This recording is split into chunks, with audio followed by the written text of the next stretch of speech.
اخلاق وہ چیز ہے جس کی قیمت کچھ نہیں دینی پڑتی، مگر اس سے ہر انسان خریدا جا سکتا ہے۔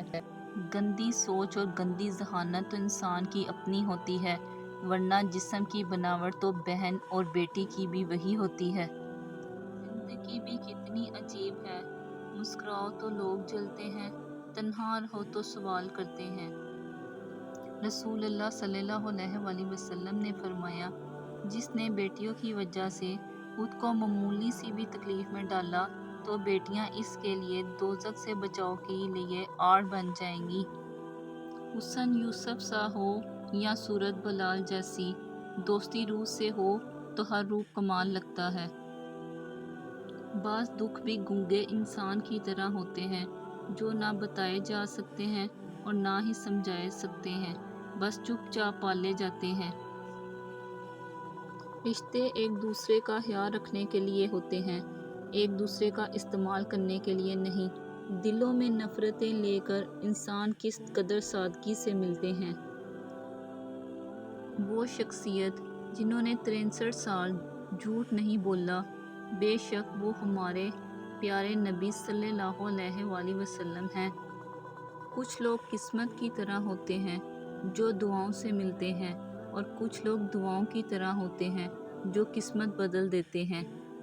مضبوط ترین ہوتے ہیں وہ رشتے جہاں عیب گنے نہیں بلکہ چھپائے جاتے ہیں۔ اگر آپ اپنے درد کو محسوس کرتے ہیں تو آپ زندہ ہیں، اور اگر آپ دوسروں کا درد محسوس کرتے ہیں تو آپ انسان ہیں۔ جن کو رب سے مانگنے کی عادت ہو وہ کبھی خالی ہاتھ نہیں رہتا۔ یا اللہ اپنے سوا کسی کا محتاج نہ کرنا، آمین۔ ہمیں دوسروں کی نیت جاننے کا نہیں، اپنی نیت صاف رکھنے کا اجر ملے گا۔ ایک وقت تو ایسا بھی آئے گا کہ تم صبر کرتے کرتے اللہ کے اتنے قریب ہو جاؤ گے کہ ابھی دعا دل میں ہی ہوگی اور اللہ پاک کن فرما دے گا۔ جو تقسیم کرو گے اس میں اضافہ کر دیا جائے گا، پھر وہ چاہے کانٹے ہوں، پھول ہوں یا آسانیاں ہوں۔